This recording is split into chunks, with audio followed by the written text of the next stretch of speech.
Telangana CM Revanth Reddy బీజేపీపై ప్రధాని మోదీపై తీవ్ర విమర్శలు చేశారు. బీజేపీకి మోడీకి పీఓకేను స్వాధీనం చేసుకునే సత్తా లేదన్నారు. ఇందిరాగాంధీని తలుచుకొని యుద్ధానికి వెళ్తే పీఓకే మన సొంతం అయ్యి ఉండేదన్నారు. అలాగే పాకిస్తాన్ ఎన్ని రాఫెల్ విమానాలను కూల్చేసిందో చెప్పాలని ప్రశ్నించారు.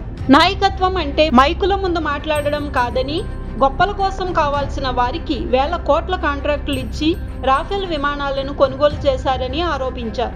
బీఆర్ఎస్ ఎమ్మెల్సీ కవిత మరోసారి సంచలన వ్యాఖ్యలు చేశారు. తనకంటూ ప్రత్యేక అజెండా అంటూ ఏదీ లేదని, పార్టీని కాపాడుకోవడమే తన ఎజెండా అని అన్నారు. కేసీఆర్ తప్ప మరో నాయకత్వాన్ని ఒప్పుకోనన్న ఆమె బీజేపీ వైపు బీఆర్ఎస్ చూడొద్దన్నారు. బీజేపీలో బీఆర్ఎస్ను విలీనం చేస్తానంటే ఒప్పుకోనని లెటర్ రాయడంలో తన తప్పేమీ లేదన్నారు. కానీ లెటర్ను బయటకు తెచ్చిన వారిని పట్టుకోవాల్సిందే అని కవిత డిమాండ్ చేశారు. బీఆర్ఎస్ కుటుంబ కలహాల్లోకి బీజేపీని లాగడం ఎందుకని ఎమ్మెల్సీ కవితను బీజేపీ ఎంపీ రఘునందన్ రావు ప్రశ్నించారు.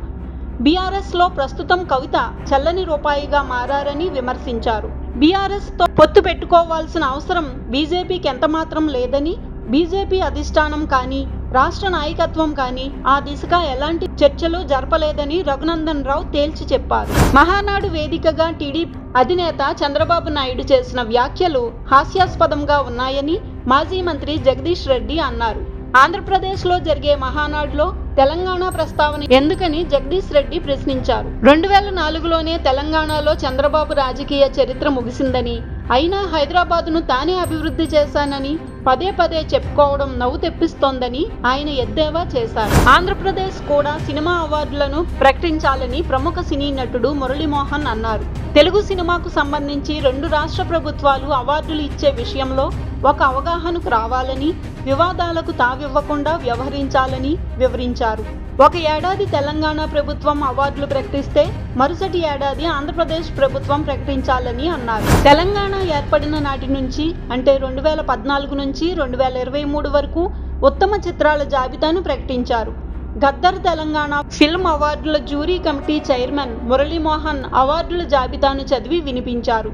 ఏడాదికి 3 చిత్రాలకు అవార్డులు అందజేస్తామని తెలిపారు. మాజీ సీఎం కేసీఆర్తో మాజీ మంత్రి హరీష్ రావు మరోసారి భేటీ అయ్యారు. కవిత వ్యాఖ్యల నేపథ్యంలో ఇద్దరూ దాదాపు 2 గంటల పాటు చర్చించుకున్నారు. పార్టీలో జరుగుతున్న పరిణామాలతో పాటు కాళేశ్వరం నోటీసులపై చర్చ జరిగింది.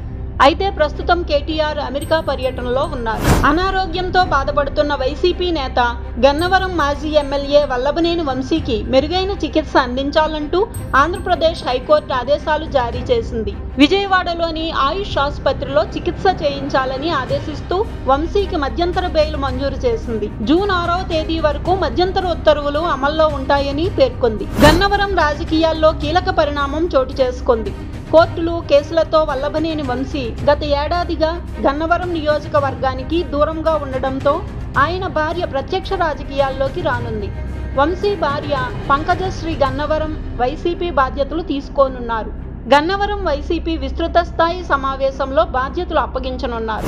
ఆర్టికల్ 370 రద్దు తర్వాత జమ్మూ కాశ్మీర్ వికసిస్తోందని కాంగ్రెస్ సీనియర్ నేత, కేంద్ర మాజీ మంత్రి సల్మాన్ ఖుర్షీద్ అన్నారు. పాకిస్తాన్ దుర్నీతిని ఎండగట్టేందుకు ఎంపీల బృందం ఇండోనేషియాలో పర్యటిస్తోంది. ఈ బృందంతో పాటు సల్మాన్ ఖుర్షీద్ కూడా ఆ దేశంలో పర్యటిస్తున్నారు.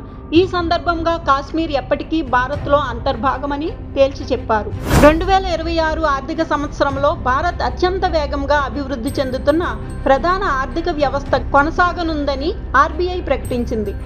ద్రవ్యోల్బణ అంచనాలు, డీజీపీ వృద్ధిలో నియంత్రణ, ద్రవ్య విధానం ముందుకు సాగేందుకు మద్దతునిస్తున్నాయని ఆర్బీఐ తన వార్షిక నివేదికలో పేర్కొంది. ప్రపంచవ్యాప్తంగా వస్తువుల ధరలు తగ్గడంతో పాటు ముందస్తు నైరుతి రుతుపవనాల కారణంగా వ్యవసాయ ఉత్పత్తి పెరగడం వంటి అంశాలు దోహదపడతాయని స్పష్టం చేసింది. థాయిలాండ్లోని ప్రత్యేక టైగర్ కింగ్డమ్ను సందర్శించిన భారతీయ పర్యాటకుడికి భయంకరమైన అనుభవం ఎదురైంది. పులితో సెల్ఫీ తీసుకునే ప్రయత్నంలో ఉండగా అది ఒక్కసారిగా దాడి చేసింది. ఈ ఘటనకు సంబంధించి వీడియో ప్రస్తుతం సోషల్ మీడియాలో వైరల్ అవుతుంది. ఓవైపు ట్రైనర్ కర్ర సాయంతో పులిని కూర్చోబెట్టేందుకు ప్రయత్నించిన అనూహ్యంగా ఆ పులి పర్యాటకుడిపై దాడి చేసింది.